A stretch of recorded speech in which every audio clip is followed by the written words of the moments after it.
Buenos días.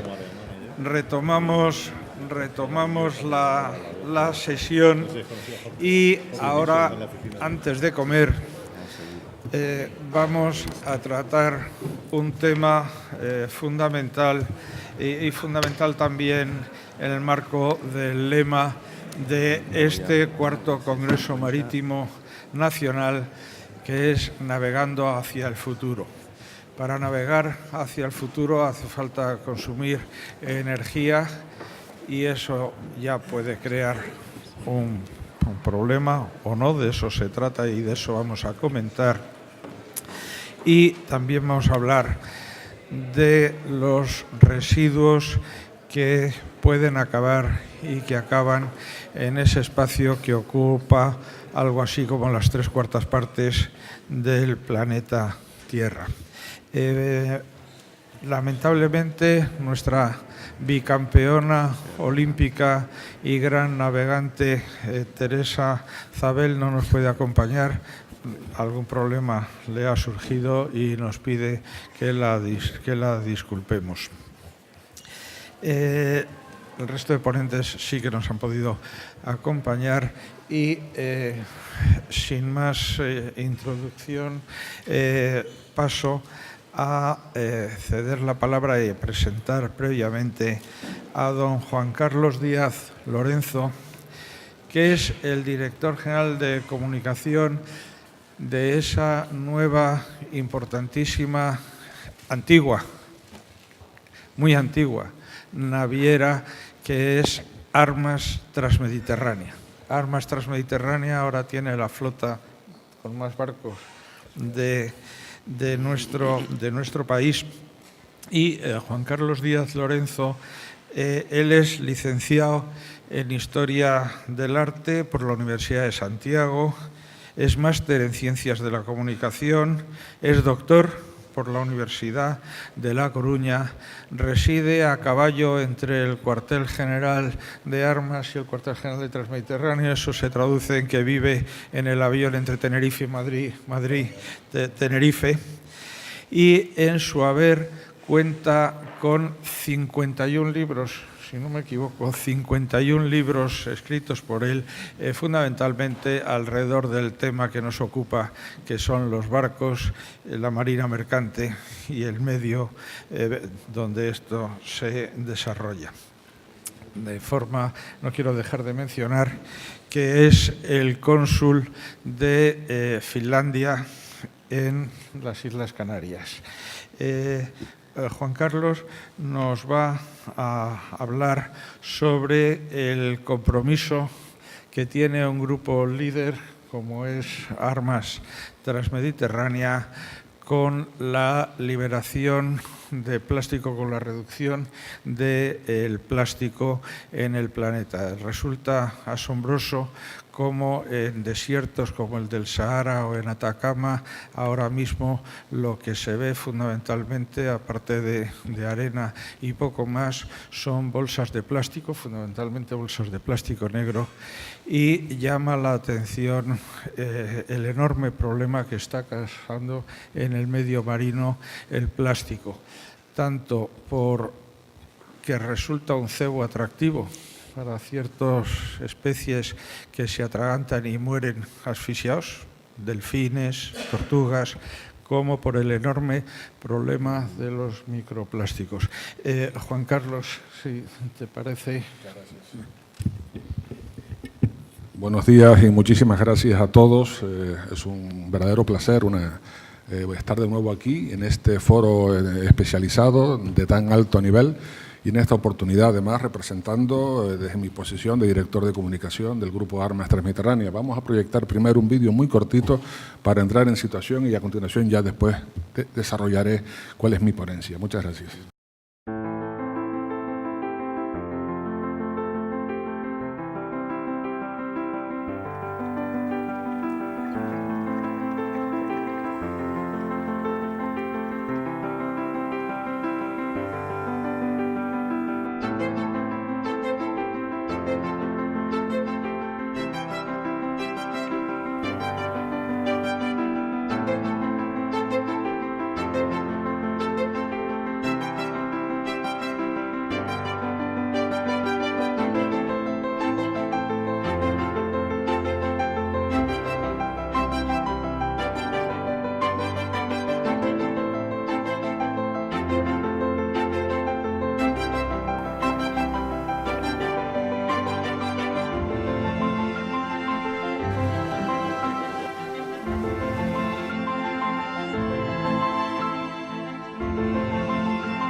En primer lugar, quiero hacerles una breve presentación, puesto que ustedes son todos del sector, no tengo que profundizar especialmente en este tema. ¿Cuáles son las principales magnitudes del primer grupo naviero de España, que está conformado, como ya ha dicho el moderador, por el Grupo Armas Transmediterránea? En junio del 18 es cuando se produce ya el acto oficial del nacimiento del primer grupo naviero de España, el grupo de Antonio Armas Fernández, propietario de una naviera con 75 años de existencia, adquiere Transmediterránea, que acababa de cumplir 100 años y que fue un momento especialmente impactante en la opinión pública del sector. Tanto Naviera Armas como Transmediterránea son dos marcas perfectamente consolidadas en el mercado. Como un dato de primera línea, pues tenemos en este momento 39 barcos. Estamos presentes en todo el territorio nacional, en Marruecos, en Argelia, en Cabo Verde. Tendremos 2 barcos dentro de poco, próxima incorporación, yo espero en el mes de junio esperamos incorporar el buque Villa de Terror, del astillero Vulcano en Vigo, y el volcán de Tagoro, que es un Incat de 111 metros que vendrá desde Australia. Al mismo tiempo, el Grupo Armas ha firmado recientemente un contrato con Barreras para la construcción de un superferry de 198 metros. Y los principales parámetros del año 2018 es que se transportaron unos 5 millones de pasajeros entre las dos compañías, 1,5 millones de vehículos y 7,8 millones de metros lineales de carga rodada aproximadamente. Bien, vamos a entrar en materia. Tenemos una absoluta sensibilidad con esta situación que está afectando a todo el planeta, y desde la postura del Grupo Armas Transmediterránea queremos aportar nuestro grano de arena de la mejor manera posible, y para ello hemos implementado una serie de objetivos y de procedimientos con los cuales tratamos de conseguir que seamos un poco mejores en lo que todos hemos sido hasta ahora, ¿no? El primer objetivo es que pretendemos ser una marca eco-friendly y que damos un respaldo absoluto a los objetivos de desarrollo sostenible que ha formulado Naciones Unidas a ese respecto, ¿no? Por eso nuestras acciones están encaminadas en esa dirección, y tanto en lo que son acciones destinadas a cumplir con los objetivos de desarrollo sostenible de producción y consumo dentro de unos criterios de responsabilidad, como son acciones a favor del clima, acciones a favor de la vida submarina, acciones a favor de los ecosistemas terrestres. La implementación de la primera fase viene dada fundamentalmente por la concienciación de quienes formamos el Grupo Armas Transmediterránea y todas las personas que se relacionan con el entorno que nos compete. ¿Cuál es esa concienciación específica para cambiar lo que ha sido el criterio y la actitud hasta este momento, siendo plenamente conscientes de cuál es la situación en la que nos encontramos? Y nos encontramos todos, no es un tema exclusivo de una naviera o de un país, es un tema que abarca todo el mundo. Por ello, queremos trabajar y estamos trabajando en esa dirección, de manera que ya hemos conseguido algunas cositas pequeñas que les voy a ir relatando, pero que evidentemente a medida que esos procesos se van implementando, pues vamos a conseguir que el grado de concienciación y de actuación sea cada vez mucho mayor, ¿no? Bueno, aparte de ese objetivo que ya les he comentado, hemos decidido y se ha aplicado ya la eliminación del consumo de plásticos de un solo uso en todos los barcos, terminales marítimas y oficinas. El consumo de plásticos que no se puede retirar, pues lo compensamos con acciones de colaboración con entidades, organismos, ONG y afines. Y al mismo tiempo eso conlleva una negociación con los diferentes proveedores que manejan plástico para que progresivamente vayan sustituyendo. Eso implica que en muchos casos esos proveedores tienen que hacer inversiones y llevan tiempo para podernos suministrar lo que les pedimos con esos nuevos criterios. Y evidentemente también hay una cuestión de formación de nuestro personal, tanto de flota como en tierra, pero fundamentalmente en flota, a los que no cuesta mucho, afortunadamente, concienciarles de cuál es el estado de la cuestión para que puedan entender cuál es el criterio que nos hemos impuesto, ¿no? Como les comentaba, toda esa sustitución de material plástico de un solo uso, por un lado lo estamos enfocando a la sustitución por elementos de madera sostenible, certificada, y por otro lado material desechable, biodegradable o compostable. En primera instancia, a bordo de los barcos, que es donde está el quid de la cuestión, afecta fundamentalmente a los servicios de restauración, bares, restaurantes, las máquinas de vending, los productos que se venden en las tiendas y las amenities en los camarotes, ¿no? Pues sobre todo, bueno, en cada uno de los camarotes pues siempre se les pone una bolsita con una serie de un kit de elementos imprescindibles para el aseo y algunos otros detalles. Estamos en ese proceso de sustitución progresiva. Las acciones para retirar los plásticos abarcan también a nuestras oficinas, abarcan nuestras terminales. Ya hemos dado algunos pasos importantes en ese sentido y estamos avanzando cada vez más hacia esa sustitución progresiva que nos va a permitir entender el compromiso plastic free, que es el término que hemos acuñado como emblema de esta acción a todo el plástico, como digo, que no sea de un solo uso y fundamentalmente, insisto, a la cadena de proveedores, que es elemento fundamental en todo este proceso, ¿no? Para ello, ¿cómo implementamos esta segunda fase? Pues hacemos unos análisis periódicos de los avances realizados. Hay una comisión técnica dentro de la compañía en la cual analizamos el estado de la cuestión. Pretendemos distinguir a los proveedores que más facilitan esa labor y que mayor compromiso tienen con la eliminación del plástico para que sea posible y podamos extender ese cometido. Hemos entendido importante la realización de auditorías propias independientes para que no sea nosotros que buenos somos y lo hacemos todo bien, no, queremos que nos analicen desde fuera, que nos detecten un análisis DAFO, es decir, cuáles son nuestras debilidades, nuestras amenazas, nuestras fortalezas, nuestras oportunidades, pues para tratar de ser mejores y entendemos que la fórmula, con independencia de la capacidad técnica del personal dentro de la compañía que se ocupa de estos menesteres, también tiene ese apoyo en el exterior. Hemos pensado en la creación de un sello propio y estamos pensando en otras acciones que pues tendremos ocasión de comentarlas en otras oportunidades, ¿no? Hemos aplicado ya en los últimos meses una serie de acciones concretas, de iniciativas que tratan de compensar todo el uso de plástico que no se puede retirar de un día para otro, no es tan fácil. Hemos hecho ya, es decir, lo que es de un solo uso, eso ya ha desaparecido, está perfectamente implementado desde marzo pasado, pero hay otros plásticos que llevan un tiempo, llevan un proceso y en ello estamos. ¿Cómo compensamos eso mientras tanto?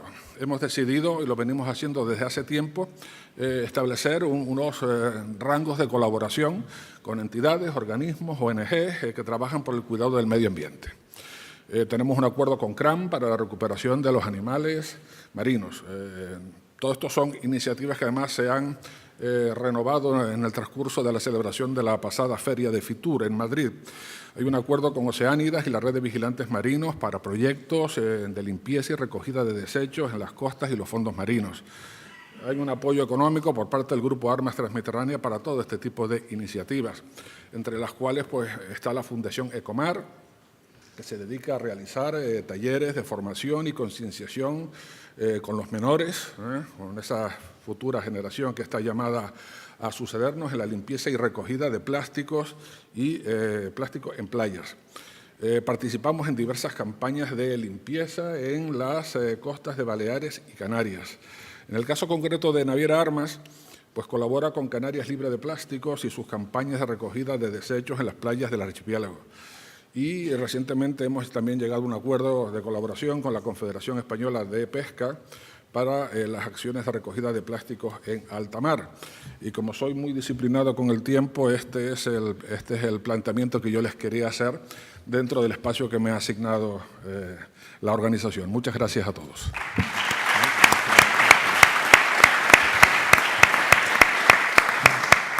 Muchísimas gracias, Juan Carlos. Sí, si les parece, haremos un turno de debate y preguntas después de las tres presentaciones. Muchas gracias. A continuación, vamos a escuchar la presentación de don José Ayona Almagro, que es Senior Principal Surveyor Business y Development Manager de DNVGL Marín. Él es alumno de esta escuela, creo, de la Escuela Técnica Superior de Ingenieros Navales de la Universidad Politécnica de Madrid. Cuenta con más de 35 años de experiencia en el sector marítimo y offshore, tanto en la área de diseño estructural como en el de gestión e inspección de realizaciones y gestión de proyectos. Actualmente, además de ser el District Manager de South Spain, es el Business Development Manager para España.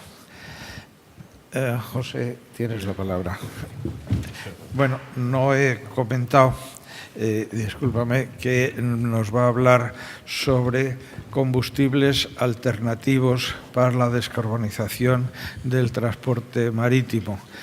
Tenemos dos fechas, como todo el mundo sabe, clave: la del 2020, que todo apunta, y ya en esta sala hemos hablado, y después Antonio Melcón nos hablará de lo que aparece como la solución para el 2020, que es el gas natural licuado, pero para el 2050 se abren todavía unas cuantas incógnitas. Creo que José Ayona nos va a hablar sobre los combustibles alternativos, y quiero aprovechar la circunstancia para felicitar a DNV por la magnífica publicación, o las publicaciones que respecto de este tema están disponibles en Internet, y que la gentileza de la empresa hace que todos podamos disfrutar de ellas. Por favor. Muchas gracias. No sé si se me oye. ¿Sí? A ver, antes de nada, daros las gracias en primer lugar a la organización del Congreso, a la Liga Naval, al Clúster, por invitarnos a participar en este evento tan significado. Dar las gracias a José Luis por su cariñosa presentación y por su agradecimiento en particular. Yo, como diría aquel, yo venía a hablar de mi libro, ¿no? Y forma parte también lo que él ha comentado de la presentación que yo quería hacer. Vamos a ver si consigo controlar esto. Ahí va. Bueno, en primer lugar, comentaros brevísimamente por qué estoy aquí, quiénes somos de DNVGL. Creo que dentro del mundo marítimo no hace falta poca presentación al grupo de DNVGL. Fue el resultado hace unos años de la fusión de Norge Veritas con Germanischer Lloyd's. Hoy en día somos la sociedad de clasificación número 1 con una cuota de mercado mayor del 21%. Distintas actividades que están aquí, aunque la más importante es la actividad marítima, dentro de la cual yo me encuadro y estoy por ese motivo haciendo esta presentación. Tan solo me gustaría destacar un factor importante aquí, que es que todo el grupo invierte un 5% de nuestros ingresos en actividades de investigación y desarrollo. Es un esfuerzo que desde hace muchos años estamos haciendo para intentar conseguir una posición de liderazgo y de excelencia que ha sido premiada un año más y reconocida por la prestigiosa revista de Lloyd's, del Lloyd's List, como la número 1 de las 10 mejores sociedades de clasificación que hay actualmente en el mundo. Bueno, pasando ya a la propaganda, pues entro un poco a lo que nos ha traído aquí. En realidad, la presentación que yo voy a hacer se basa fundamentalmente en el contenido de la publicación que ha referido José Luis. Estas publicaciones son el resultado de un estudio independiente del mercado que ha desarrollado DNVGL, viendo cuando lo que llamamos el ETO, el Energy Transition Outlook, que es lo que viene conocido como que tiene una serie, estudiándolo en todos los sectores y en particular en el mundo marítimo, pues la publicación que tenéis en pantalla, que es el Maritime Forecast to 2050. Y en particular el otro documento, que es el de las gasolineras estas de colorines, que es un estudio sobre los combustibles alternativos y cuáles son las tecnologías alternativas. ¿Por qué estamos hoy aquí debatiendo todo esto? Bueno, pues porque realmente hay como es de todos conocido, ha sido ya mencionado, seguro que El sector marítimo está sujeto a una presión regulatoria enorme. De todos es conocido el inminente. Eso era algo que estaba anunciado, que está anunciado, que viene el lobo, pero es que viene ya dentro de unos meses. Tenemos el 2020, está a la puerta de la esquina, a la puerta de casa ya, a la vuelta de la esquina. Y bueno, supone un reto para la eliminación de las emisiones de CO2 y también, si miramos con un poquito más de perspectiva, el objetivo de la IMO mencionada de 2050, reducir al 50% la emisión de gases de efecto invernadero, pues también es algo inminente que lo tenemos que preparar el mercado. No se prepara eso de un día para otro, naturalmente. Respecto al SO2, aunque no es el objeto directo de esta presentación relativa a la descarbonización, sí me gustaría solo señalar que ahora para el 2020 las alternativas que tenemos son muy claras. O seguir utilizando el heavy fuel oil, ventaja, que es barato, es el más barato de los combustibles que tenemos ahora mismo de origen, de las tecnologías disponibles, pero nos obliga a montar los scrubbers. Eso es un esfuerzo enorme. Me consta, por ejemplo, como la naviera Armas, que ha estado haciéndolo antes, mi buen amigo Jorge Moreno, anda como loco montando scrubbers en la mayoría de sus barcos para cumplir con el objetivo. Algunas otras navieras, como ha sido el caso de Balearia, pues ha apostado por el LNG, pero naturalmente no lo tiene todavía implementado. Otras, también conocidas, por ejemplo, Fred Olsen, pues decidieron desde el principio apostar por los destilados. Lo que pasa es que es mucho más caro tener que quemar combustible como el gasoil, ¿no?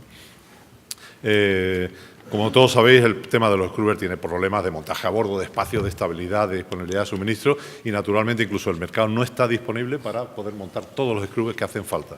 De manera que habrá un gap y la solución alternativa que van a tener es, obviamente, utilizar combustible de muy bajo contenido en azufre, que a su vez tiene incógnitas sobre disponibilidad, características, definición, compatibilidad de unos con otros, homogeneidad, y una incertidumbre en el precio y también combustibles destilados, que son, bueno, los que ya tenemos, el gasoil. Y mencionar también el LNG. El LNG, pues de todos es reconocido como una solución inmediata y a corto y medio plazo, quizás no la última a la hora del punto de vista de la decarbonización, pero también tiene ciertas limitaciones. Hay unos 278, quizás esta estadística no está totalmente puesta al día, buques en servicio ya con LNG, unos 139 en construcción en cartera, pero lógicamente supone una cuota de mercado, una cuota del total de la flota muy pequeña.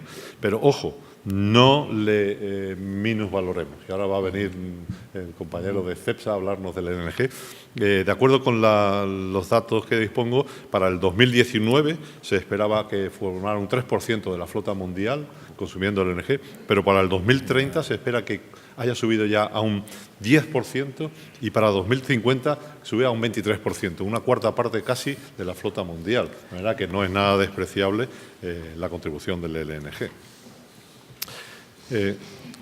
Si empezamos a hablar de combustibles alternativos, pues basándonos en el informe de NVGL, lo que ha hecho ha sido identificar cuáles son los posibles combustibles alternativos, pensando no solo a corto, medio, sino incluso más a largo plazo, a partir del 2050. Ha identificado lo que es el LNG, de todos conocidos, el LPG, el gas licuado del petróleo, el metanol, biofuel, como por ejemplo el biodiesel, el hidrógeno, esa sigla de LH2, CH2, no sé si son familiares para todos, es lo que habla de hidrógeno líquido, sería el liquid hidrógeno, o comprimido, CH2, hidrógeno comprimido, combustibles sintéticos, power to fuel process y también amoníaco. Al final terminaremos hablando casi lo último del power to fuel, que parece un poco la opción de futuro para una descarbonización total. Muy bien, ¿cuáles son las alternativas, las medidas que podemos reducir, que podemos adoptar para reducir? José Luis, avísame que si no me pierdo con el tiempo. Los he puesto ahí en 4 conceptos. Lo voy a intentar sin explicarlo mucho, pero por una parte la logística y la digitalización. Todo el mundo habla de digitalización hoy en día, parece la palabra clave y en el fondo pocos, yo creo que saben, yo no me incluyo entre ellos, de qué va la digitalización. Pero sí que se ha hablado en todos lados que puede ser un habilitador necesario para conseguir mejoras sustanciales en la eficiencia energética que nos ayuden a una reducción de la huella de carbono. Las reducciones que se pueden ser las que se indica se estiman hasta un 20%, medidas de carácter hidrodinámico, mejorando el rendimiento hidrodinámico de los buques hasta un 10-15%, de maquinaria y sistemas y, por último, la de combustibles alternativos, que pueden ser desde 0 hasta llegar a un 100% en algún tipo de los combustibles que estamos hablando. Hay un par de... me gustaría hacer una mención también a tecnologías como la de las baterías, pilas de combustible o propulsión asistida, pero no son ninguna de ellas tecnologías disponibles, sobre todo para una navegación amplia, mar abierto, etcétera. Se ha mencionado el segundo de los casos, la pila de combustible, que hay un proyecto interesante, muy interesante, que estos últimos días acabo de leer un artículo en la empresa especializada, que están dándose pasos. Es un proyecto de desarrollo en Noruega que forma parte de algunas empresas privadas conjuntamente con el gobierno noruego y de NVGL para un ferry de corta distancia. Las pilas de combustible, las pilas de hidrógeno, pues es una tecnología muy esperanzadora, pero que todavía está en una fase muy inicial el desarrollo de la tecnología. Quizá haya alguien dentro de los oyentes que sepa mucho más que yo sobre tecnología de pilas de combustible. El tema de las baterías, pues también se ha comentado esta mañana, baterías de litio, etcétera, pero todavía está en una fase bastante de desarrollo, tienen ciertas limitaciones de propulsión. Y la propulsión asistida, hay algunos inventos francamente interesantes, pero tampoco siempre se concibe como una ayuda a la propulsión para mejorar la eficiencia energética y reducir el consumo de combustibles. Muy bien, dentro de la elección de combustible alternativo, ¿cuáles son los parámetros a considerar? Pues son evidentes los niveles de emisiones, el precio del combustible, la disponibilidad en refinería, la capacidad de bunkering, es decir, si va a estar disponible no solamente que las refinerías sean capaces de producirlo, sino luego en los distintos puertos donde nosotros vamos a tener que hacer el búnker, la reglamentación, como el código IGF, sociedad de clasificación, etcétera, y distintos requisitos técnicos. Si damos paso adelante, me gustaría mencionar la base de datos o la página web que tiene desarrollada DNVGL, que se llama AFI. Os invito a todos a que las visitéis. Muy sencillito, o metiéndose en nuestra página web de DNVGL o directamente tecleando Alternative Fuel Insight, afi.dnvgl.com, pues hay una cantidad de información para todo el tema de combustibles alternativos y aquí hablo menciono, es un pantallazo de cuáles son los distintos aspectos. Hay cantidad de información de tipo estadístico, de mapas interactivos, que da una visión sobre soluciones de LNG, puntos de suministro actuales, donde hay barcos con scrubber, en fin, una información completísima y muy puesta al día. Y quiero hacer mención especial a lo que habla ahí la enciclopedia. En la enciclopedia se pueden encontrar un montón de artículos, de publicaciones, como las referidas antes por José Luis o por mí, que te dan una buenísima base para poder estudiar el problema de esta temática de los combustibles alternativos. Esto es un ejemplo de los mapas interactivos, algunos ejemplos como... además se puede hacer zoom, 5 minutos, ¡guau! Tengo que meter el zoom. En fin, algún ejemplo solo de los mapas interactivos que tenemos ahí. Respecto a cuáles son los factores habíamos dicho que son emisiones, el primero de ellos. Entonces, dentro de las emisiones cabe hacer esta comparativa. Este diagrama está sacado de la publicación que mencionábamos, tomando como base ahí las emisiones del heavy fuel oil. Se puede ver claramente cómo hoy en día el único combustible que puede hacer una alternativa clara para obtener una reducción de gases de efecto invernadero es el LNG. Creo que aquí hay varios fans incondicionales del LNG en la mesa. No hace falta hablar mucho de ello. Merece la pena mencionar que el LPG quizá pueda competir también, pero que con la tecnología actual, por ejemplo, el total de emisiones del metanol o del metanol obtenido a través de CH4, es decir, a través del metano, del LNG en definitiva, o del hidrógeno también obtenido a través del metano, pues son unas opciones que tienen una huella de carbono de momento excesivamente alta. Por otra parte, el precio. Pasando rápidamente sobre esto, pues lo único que se puede detectar hoy en día es que el LNG, otra vez más, es el único que puede hoy en día competir de forma seria como combustible alternativo. Quizás el LPG, pero y el metanol o el biofuel podía hacer la competencia a los destilados, al medium gasoil, pero, por ejemplo, el hidrógeno, se menciona ahí, que parece quizá una solución bastante definitiva a futuro, pues tendría hoy en día con las tecnologías actuales un precio entre 3 y 7 veces el precio a nivel de energía, es decir, para los mismos megajulios que estamos hablando, el precio del crudo, del heavy fuel oil. Entonces, bueno, eso será quizá una de las conclusiones, a ver qué es lo que nos pasa en el futuro, que todos pensamos que es muy bueno la descarbonización, pero a ver quién la paga, como todos, ¿no? Por hacer una rápida revisión sobre la capacidad de producción, en resumen, el conjunto de los distintos combustibles alternativos pues serían capaces hoy en día, con una subida moderada de la demanda, de hacer frente a ella. Sin embargo, si hubiera una demanda, pues porque hay un cambio importante de una transición de unos combustibles a otros, casi el único que hoy en día estaría capaz de hacer frente a ellos sería el LNG. Otra vez, los fans del LNG están de buena... ya intento cerrar en 2 o 3 slides. Esto nada más que intenta representar un poco el futuro. O sea, aquí se pasó de las velas al carbón, al heavy fuel oil. Por los años 50 se empezaron los mismos gaseros, transporte gasero a través del boil off, a utilizarlo como combustible en sus propias calderas. Era fundamentalmente vapor. Luego se evolucionó hacia los motores duales, motores que queman también LNG. Ya LNG para todos los tipos de buques, pero nos planteamos aquí cuál es el futuro. Son las líneas que están ahí pintadas en verde y hay una cierta incógnita naturalmente. Se habla de ayudas por medios de viento y luego, sobre todo, liquid and gas fuel, lo que dice ahí, o sea, combustibles líquidos y de gas, que son los que voy a comentar en breve. Esto es una representación muy esquemática de un término que no sé si para todos es familiar. Yo cuando empecé a mirar esto, la verdad es que no me era familiar, tuve que empollar un poco, como se dice aquí en los términos de la escuela, de qué iba, es lo que es el Power to Fuel. El Power to Fuel es la generación de combustibles sintéticos, fundamentalmente a través de energías conseguidas mediante fuentes renovables, como aerogeneradores o, digamos, de origen solar también,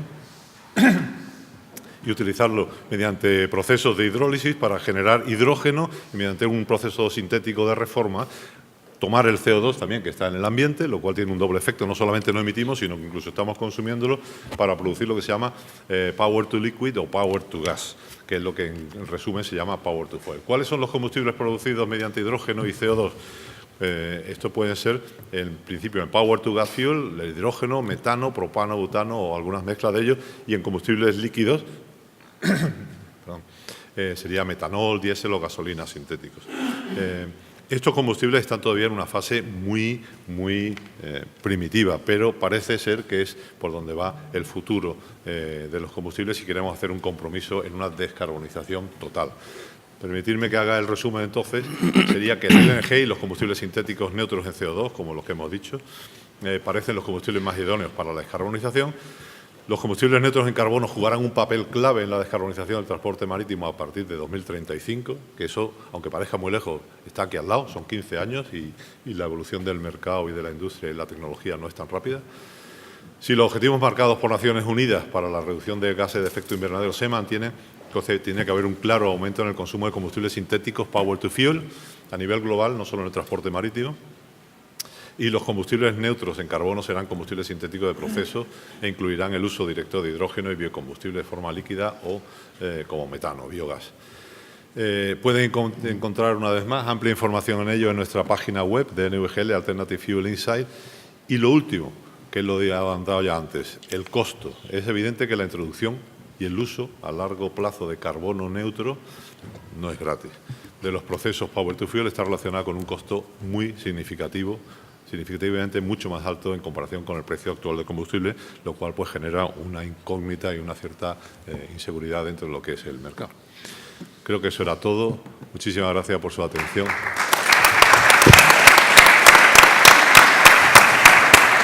Espero haber sido medianamente disciplinado. Tremendamente disciplinado. Muchísimas gracias y una presentación breve, pero que abre un panorama impresionante. Muchísimas gracias y estoy seguro que nos faltará tiempo para tener el debate que esta presentación merece, sin duda. Si lo desean luego, pues naturalmente les dejo mi referencia o mi tarjeta o para que se acuerden de cuál es la página web que les animo a que la visiten. De verdad que es sorprendente. Cuando te metes allí, José Luis lo ha trabajado y tengo la satisfacción de decir que suele ser bastante apreciada.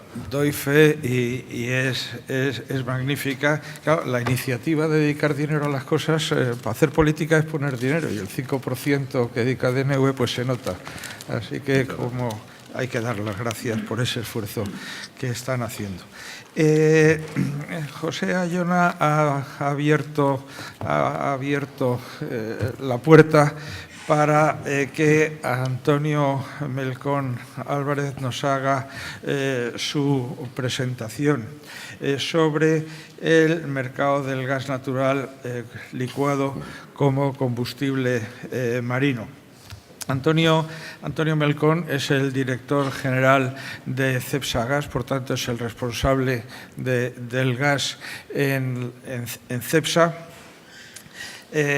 Lo es desde marzo del 2012 y Cepsa Gas Comercializadora es la cuarta más importante comercializadora de gas en España.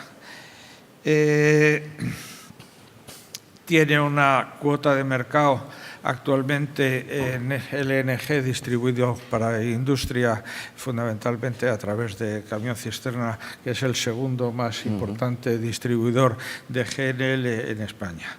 Antonio Melcón ha tenido varios empleos y responsabilidades en Cepsa, en el centro de investigación, en trading, y es el responsable de trading y compras de gas natural. Él es químico de origen de la Universidad Complutense y ostenta un MBA por el Instituto Español de Desarrollo Empresarial. Cepsa, como creo que todos los aquí presentes saben, es la empresa número 1 en bunkering en el territorio español, en la península, en las islas y en Ceuta fundamentalmente, y Melilla. Y siendo el número 1, la empresa número 1 en bunkering, entiendo que tenga vocación de ser número 1 también en el nuevo combustible que se avecina, que es el GNL, que aparece como el único combustible capaz de dar respuesta a las exigencias del 2020. El GNL va a entrar por exigencia medioambiental, por exigencia del guión, y sí quiero aprovechar la oportunidad para comentar que tuve oportunidad no hace mucho tiempo de estar con el secretario general de la OMI en Panamá, que tuve unas conferencias, y me transmitió en directo la firme posición de OMI de no retrasar de ninguna de las maneras la fecha de 1 de enero del 2020. Ese espíritu que flota en algunos ambientes de que, bueno, esto del 2020 va a pasar, el secretario general de la OMI, desde luego, fue absolutamente firme en su determinación de que esto va en serio.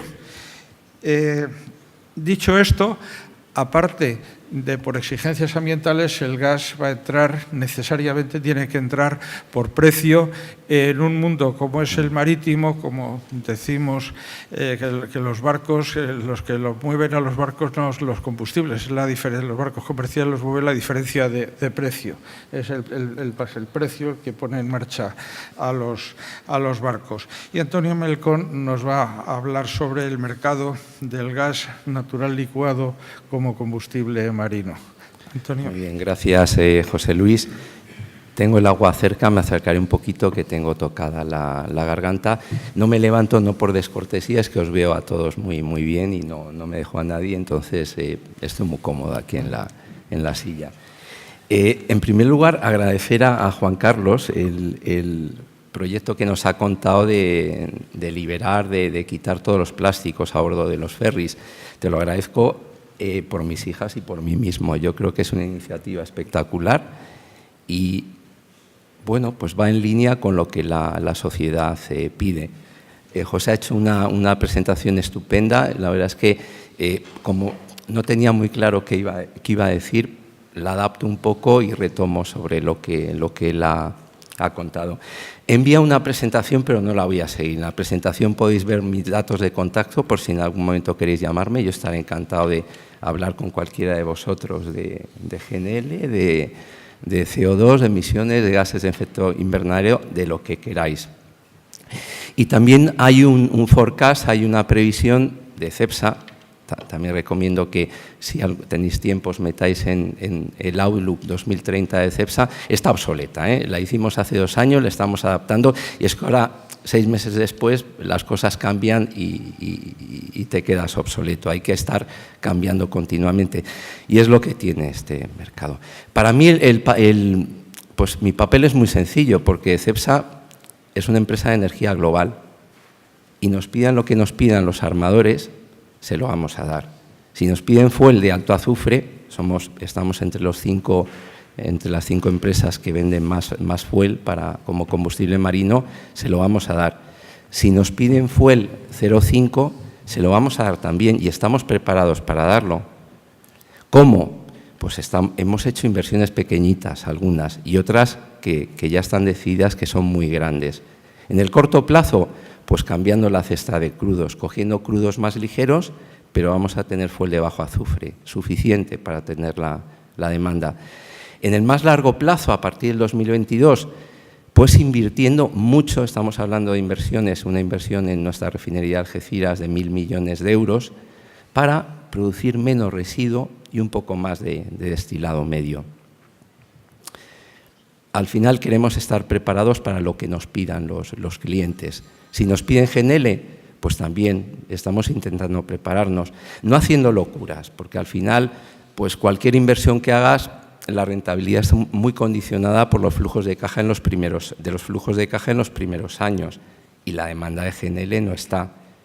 Entonces, lo que hemos buscado es apoyarnos en nuestro negocio tradicional y en las sinergias que tenemos con él. Tenemos ahora mismo una barcaza ya operando en Huelva, que puede suministrar indistintamente fuel, gasoil y GNL, y tenemos otra un poquito mayor en Algeciras, que es lo que se dice LNG Ready. Está preparada para cuando tengamos el primer cliente recurrente de un modo estructural, encargar los tanques, llevar la astillera 1 mes y medio, se instalan y empezamos a suministrar GNL. Nos estamos adaptando. Al final es lo que nos pide el mercado. Decía lo del forecast. La verdad es que, bueno, sí, todo el mundo hace forecast. He visto muchísimas previsiones de cuál va a ser la participación de GNL dentro del mix de energía en la industria marítima. Eso cambia cada mes. Lo único que podemos estar medianamente seguros es la incertidumbre. Lo que ha traído la globalidad, pues al final es una mayor volatilidad, una mayor incertidumbre, y las empresas estamos obligadas precisamente a eso, a ser resilientes, a ser flexibles. Y las barcazas multiproducto y esa estrategia de Cepsa está precisamente enfocada en eso, en ser flexibles y dar a los clientes lo que nos piden. Y los clientes del futuro son nuestros hijos, son las nuevas generaciones. Y claramente hay una mayor preocupación por el medio ambiente. Hace unas semanas, cuando iba a trabajar, oí cómo en París, pues unos estudiantes o mucha gente había bloqueado el acceso a la Défense, que es el centro de negocio de París, de los trabajadores de esas empresas. Hay empresas de energía importantes. Está EDF, está Total. Les están reclamando que tomen acciones ahora. Tenemos que tomar acciones ahora. También a alguien le oí una vez que, vale, el coste de las acciones, lo comentaba José, los biocombustibles son caros y el coste, hay que invertir dinero. ¿Quién va a poner ese dinero? Pero no ponerlo ahora en medidas preventivas puede suponer un coste mucho mayor en medidas correctivas dentro de unos años. Eso está muy claro. Ligando con el tema de la incertidumbre, viene el IMO 2020, viene el azufre, el límite al azufre en 0,5. ¿Qué están haciendo los armadores? Pues también, como ha contado José Tellez, vemos muy poquitos barcos de GNL, también vemos pocos scrubbers, con lo cual al final pues la alternativa de corto plazo es el fuel de bajo azufre y el gasoil. ¿Qué va a pasar? Pues lo que va a pasar es que va a haber mucha más demanda de crudos de bajo azufre. Lo que va a hacer es se va a ampliar el diferencial de precio entre el fuel de bajo azufre y el fuel de alto azufre. Habrá quizás armadores tentados en invertir en scrubbers, en el 2022, en el 2023. Pero volvemos a lo mismo, incertidumbre. Yo lo que noto es que los armadores están muy pendientes de qué es lo que puede pasar, de qué es lo que puede pasar con la regulación. Ahora mismo sí hay un límite de azufre, pero IMO, con toda seguridad, no sé cómo está eso, pero va a imponer también unos límites a las emisiones de CO2, a las emisiones de gases de efecto invernadero. Eso dejaría al fuel, sea de alto o de bajo azufre, como combustible no compliant. Entonces, otra vez lo mismo, tenemos que satisfacer las necesidades de los clientes, las necesidades de la sociedad, los armadores y nosotros las empresas refineras y las empresas de energía, y también los mercados financieros.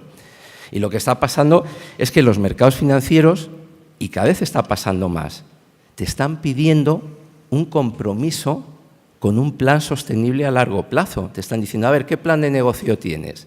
No, para el 2020 no, para el 2040.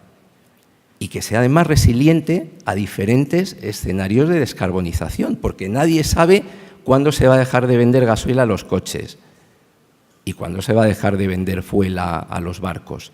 Pero tienes que contar qué plan de negocio tienes y cómo vas a conseguir esa resiliencia. Y si no eres capaz de contarlo, no tendrás acceso a una financiación barata de esos mercados financieros. Te van a penalizar mucho, incluso las agencias de rating es algo que están incorporando también en la clasificación de las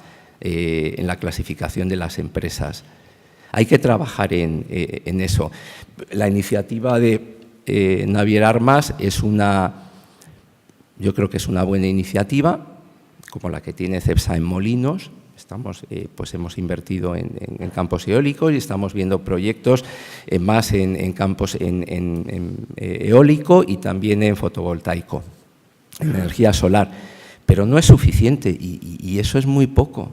Y es que cualquier plan sostenible tiene que estar muy apalancado para nosotros como empresa de energía en gas natural, que es un gas que reduce significativamente las emisiones de contaminantes y un poquito las emisiones de CO2. Un poquito, pero hay que trabajar en que cada vez pues esas emisiones de metano a la atmósfera sean más pequeñas. Los armadores lo mismo. Yo entiendo que los armadores pues, tienen que tomar decisiones y cuando toman decisión de un barco, eso se la comen durante 15 años o durante 20 años. Pues ahora seguramente lo más atractivo es uno normal. Aquí ya no hablo como empresa. Yo creo que la manera que tengo yo de verlo es que lo que tienen que buscar en esas inversiones no son solamente la rentabilidad de corto. Lo que tienen que mirar es eso que puede pasar dentro de 10 o 15 años y tener esa flexibilidad. No digo que inviertan en barcos de GNL, pero por lo menos que sean barcos que estén preparados. Porque dentro de 7 o 10 años, lo que hoy parece una buena decisión, supone que a lo mejor no lo es y que tienen un barco que no puede seguir consumiendo el combustible que habían pensado y se van a encontrar, ¿quién asume ese riesgo del valor residual de ese barco después de 10 o 15 años? Entonces, yo creo que todas estas variables tienen que ser consideradas cuando se deciden las inversiones. También has comentado un poco lo de los biocombustibles.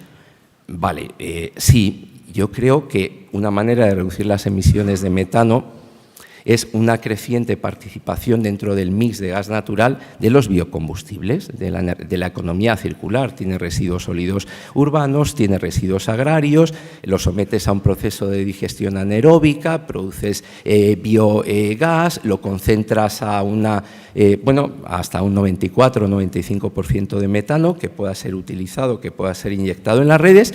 Y todo eso además ligado a un sistema de certificados. Al final luego tienes gas natural, pero va a haber una cierta producción que irá acompañada de certificados verdes. Y dentro de todas las alternativas de biocombustibles, de momento, para mí me parece la más cercana. Y aún así estamos hablando que todavía es caro. Estamos hablando que ese proceso ahora mismo entre lo que es las inversiones, el CAPEX y los costes operativos, te puede colocar un poquito por encima de 100 euros megavatio hora. pero es mucho más barato que el power to gas y que el hidrógeno. El hidrógeno lo obtienes por electrolisis del agua con la energía renovable excedente que te sobra o reformando metano. Si ya tienes metano, ¿para qué vas a producir hidrógeno? Además, teniendo luego, liberando CO2 que tienes que hacer que tienes que atraparlo, que lo tienes que inyectar, etcétera. Entonces, la electrolisis, carísima, y luego a qué presión va a ir ese hidrógeno en los tanques. Ahora mismo, yo no sé el tema marino, yo no lo veo ni siquiera para coches, porque en un coche ese hidrógeno va a ir a 500 bares. Entre los costes de la electrolisis y los costes de la compresión, el hidrógeno ahora mismo te cuesta 10 veces lo que te cuesta el gas natural. Bueno, creo que se me ha pasado el tiempo, aunque no estoy muy seguro, pero estoy encantado de contestar a las preguntas que queráis hacerme sobre.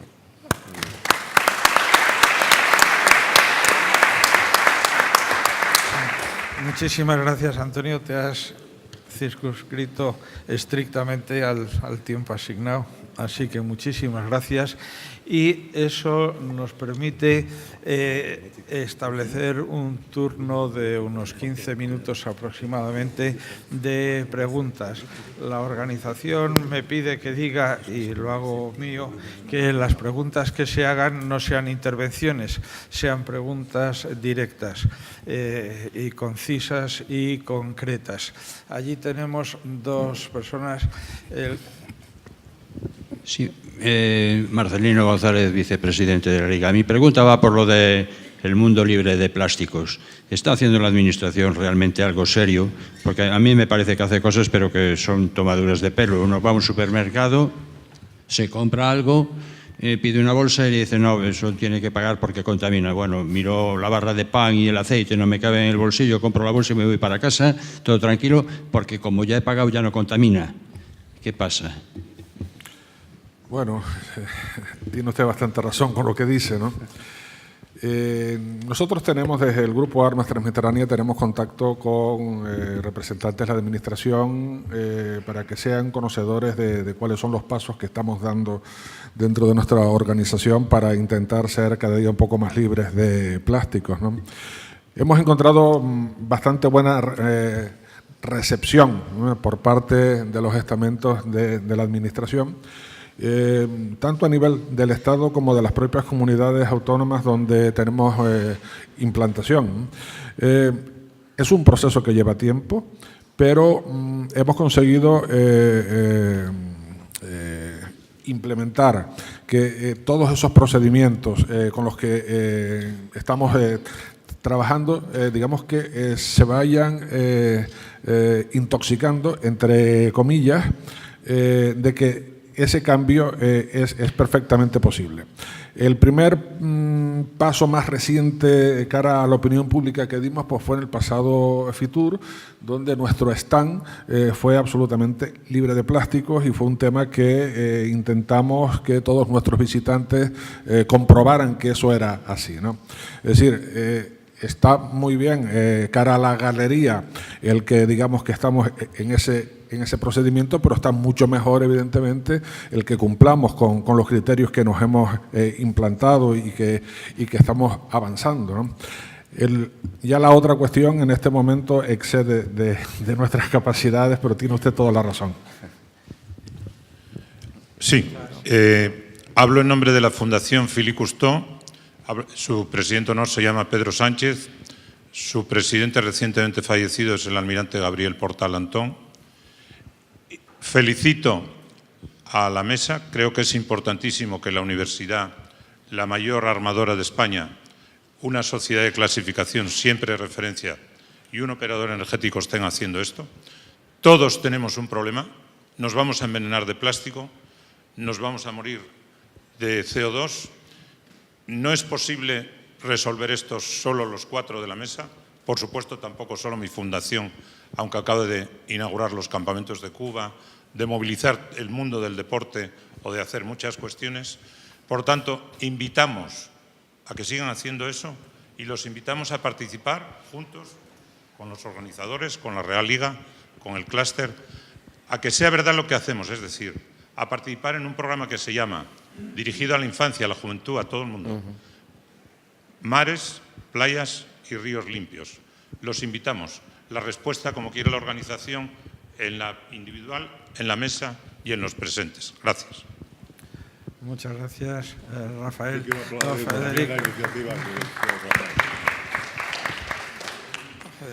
Federico.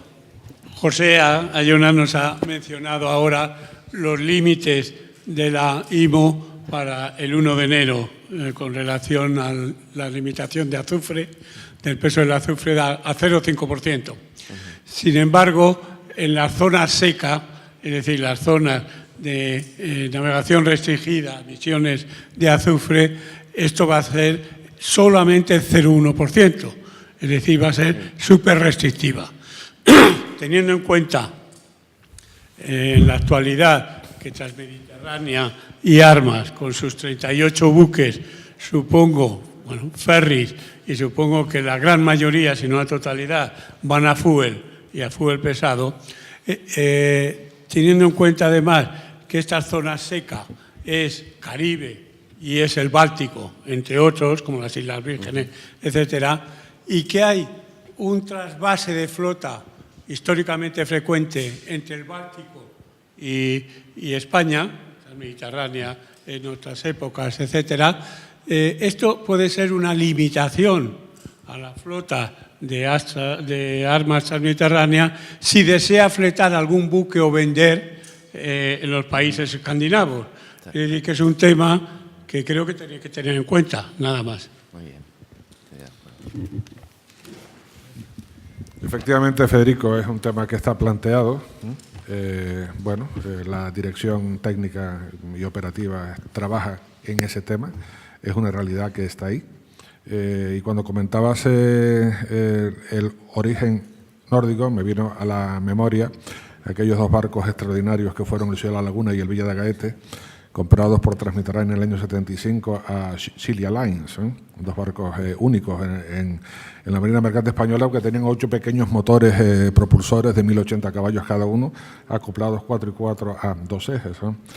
En la actualidad estamos trabajando con una flota que en el caso de Transmediterránea está empezando a tener ya una edad de cierta importancia. Naviera Armas tiene una flota bastante más nueva. Nos llegan ahora 2 barcos de nueva construcción, uno que es fruto de unas circunstancias muy determinadas, como es el Villa de Terror, que es el antiguo VDSC construido en astilleros de Sevilla para la naviera finlandesa Viking Line, que viene con unas características muy determinadas porque esos motores estaban ya instalados desde que el buque se puso a flote en el astillero de Sevilla. Y lo que nos viene como novedad dentro del sector, que técnicamente es ya conocido en embarcaciones rápidas, es el nuevo Incat de 111 metros, que viene con una serie de innovaciones en cuanto a su propulsión y demás. Me consta que Antonio Armas, accionista principal del grupo Armas Transmediterránea, está trabajando en un plan de flota para Transmediterránea. Hay que renovar una parte importante de la flota que la compañía tiene actualmente, como en su momento hiciste tú, con una renovación espectacular con el astillero Unión Naval de Levante y con la compra de otros buques, pero sobre todo con el proyecto Canguro, que es una de tus más brillantes actuaciones en Transmediterránea, sin duda. Bueno, Transmediterránea, la nueva Armas Transmediterránea tiene ese desafío, y me consta que se están dando pasos importantes para un nuevo plan de flota de un modelo que ya en principio estaba bastante demostrado su carácter exitoso, como es los ferries que ha construido el astillero Barreras en Vigo. En eso se está trabajando. Gracias. En torno al 0,1%, bueno, de hecho es una práctica que ya prácticamente todos los armadores que tienen que entrar en una zona seca tienen implementada, porque es el cambio de combustibles pesados a combustible ligero. Ese no es un cambio de la envergadura de un scrubber o algo similar, o convertir un barco a gas, que son grandes conversiones lo que tienen que hacer, o unas conversiones importantes, y es relativamente fácil adaptarlo. Sí. Tienes problemas normalmente de bomba, de filtro, de tratamiento de combustible, pero son relativamente fáciles porque se ha trabajado mucho ya en el pasado en adaptarlo a la nueva reglamentación. Pero claro, ¿cuál es el problema? Ojo, Sí. hay que quemar gasoil. ¿Cuál es el diferencial del gasoil ahora mismo respecto al heavy fuel oil, ¿no? Pues es importante, es como todo. Al final, el que algo quiere, algo le cuesta. Bueno, pues, solamente apuntar este detalle. Perdón por una pregunta de ignorante total. Concienciar a la gente aquí en Madrid de la contaminación está chupado, que decimos, ¿no? Sí. Hay que asomarse a esta Nacional 6, verla cualquier día a las 6 o 7 de la tarde o a las 6 o 7 de la mañana y ver cómo está y ver lo que emite, y tienes la sensación que si estás una hora viendo ese tráfico te mueres contaminado. Pero en la mar a todos nos parece limpia. La mar, en cuanto no estás en un checkpoint importante, por ejemplo en Finisterre o en el Estrecho o en Ciudad del Cabo, pues vas por el mar y no ves nada, ¿no? Ves un barco cada 2 días. ¿Cuál es, a lo mejor lo han dicho y estaba distraído y no me enteré, pero cuál es la proporción de contaminación de la mar sobre la tierra o de la tierra sobre la mar? ¿Qué contamina más? Los coches, yo es que tengo la impresión que los barcos contaminan menos, no sé, y a lo mejor estoy equivocado. Yo creo que tú tienes el dato, quizás, José Luis, pero me suena algo así como que el 3% de la contaminación total viene del negocio marítimo, es decir, del tráfico marítimo. Claro, es que muchas veces yo tengo la sensación de que como el negocio marítimo está tan regulado, te tienen tan trincado, por así decirlo en términos populares, oye, pues al final somos los que pagamos el pato. Porque dice, vale, estamos haciendo un esfuerzo enorme para reducirlo. Lo que tenemos que hacerlo es todos. Hay que concienciar a todo el mundo y comprometer a todo el mundo. No solamente que el negocio marítimo sea el que lo pague, sino todo el negocio digamos, del energético en general, que lo que se llama las calefacciones, el transporte terrestre, la industria, y todo el mundo tiene que estar a una. No puede ser. Claro, es un coste enorme para un rendimiento relativamente pequeño. Si me permite, la pregunta no puede ser más oportuna en un foro como este, y la regulación seca en el Báltico, el Mar del Norte y Canal de la Mancha está poniendo en evidencia un problema importantísimo, y es ciertas transferencias de carga del mar a la carretera. Eso es una transferencia peligrosísima. Las cuentas, depende cómo haga uno la pregunta, si es la respuesta. Si estamos hablando de contaminación en el mar, las cosas son de una manera, y está fuera de duda que el heavy fuel oil va a desaparecer, el diésel, lo que nos acaban de hablar. Pero también está claro que la huella ambiental del transporte marítimo por tonelada, kilómetro movida, está en nuestra dimensión, incluido el ferrocarril con tracción eléctrica. Y no quiero hablar del corredor mediterráneo en este momento, pero el transporte marítimo es, desde el punto de vista ambiental, el más eficaz. Por supuesto que, como decía, que hay que avanzar.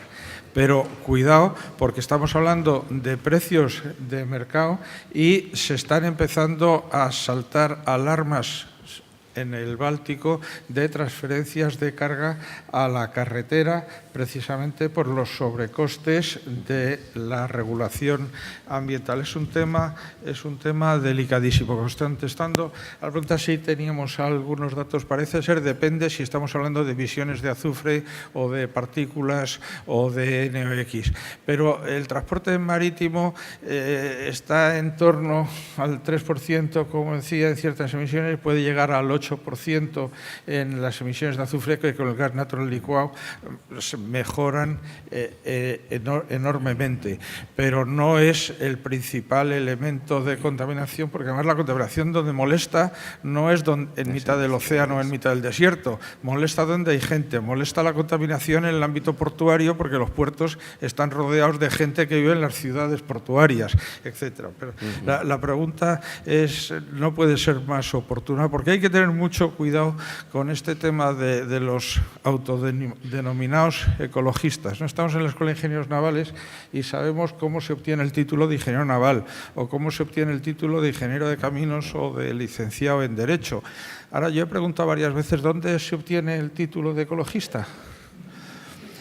¿Y cómo es posible que la Administración, en los procedimientos reglados de consulta, consulte con los grupos ecologistas institucionalmente y no con los profesionales? Pues esto es un tema muy serio, el del medio ambiente, y en algunos ambientes se frivoliza un poco. Desde luego, en el tema del transporte las respuestas son completamente distintas si se considera el transporte en su conjunto o si hablamos solo de transporte marítimo o de transporte ferroviario, de transporte por carretera o transporte por tubería. Las cuentas en transporte son distintas y cada parte que asuma su riesgo y su cuota de participación, ¿no? Sí, bueno, un añadido. Si verdaderamente el transporte marítimo está compitiendo con el transporte terrestre, ¿cuándo va a cambiar el transporte marítimo y dejar de consumir fuel? No lo sé. La carga pesada, los camiones de larga distancia, ¿cuándo van a cambiar? Ya.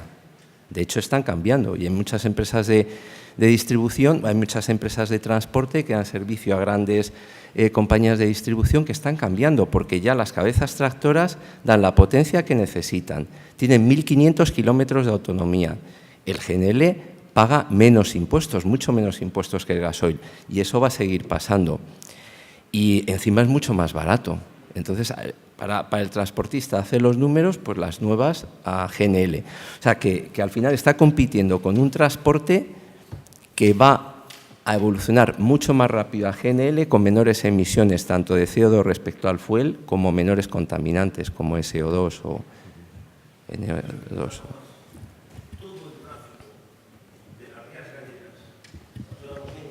Marcelino y yo, se hacía en lancha. Sí. Todo. Y se primó el autobús. Solo queda la lancha de Bouzas a Vigo, me parece. Es una pequeña región y no, para el mundo no va a... Pero en vez de haber estimulado ese transporte marítimo baratísimo, tirado, que unía a todos los pueblecitos de todas las rías, el vaporcito del puerto que unía Puerto Real, el puerto de Santa María y San Fernando para llevar a todos los de Bazán a su sitio, o a Cádiz, todo se hace por carretera hoy en día. Sería un ejemplo bueno para empezar a decir, vamos a volver a primar el transporte marítimo, que lo vea la gente lo útil que es y lo poco que contamina.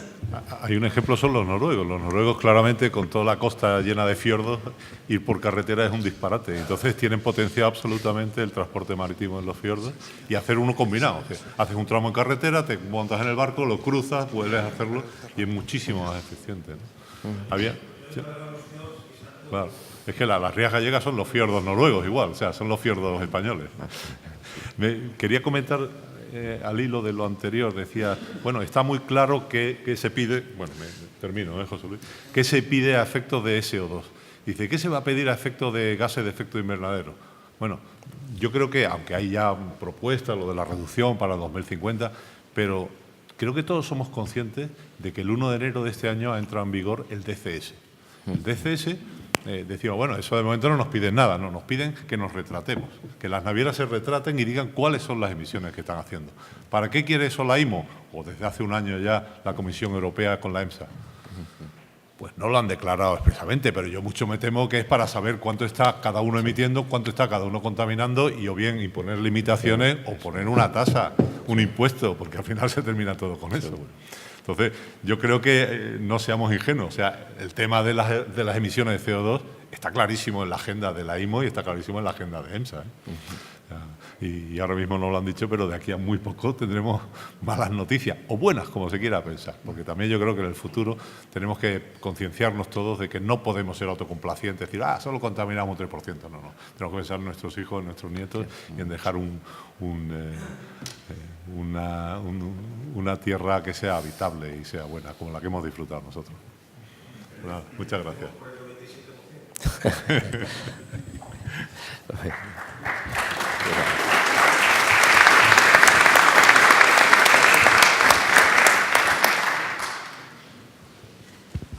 Sí, buenas tardes. Una pregunta breve y rápida. España no tiene petróleo ni gas, como todos sabemos, pero tiene campo, tiene girasol y tiene aceite, y hay residuos del aceite como el Alpechín.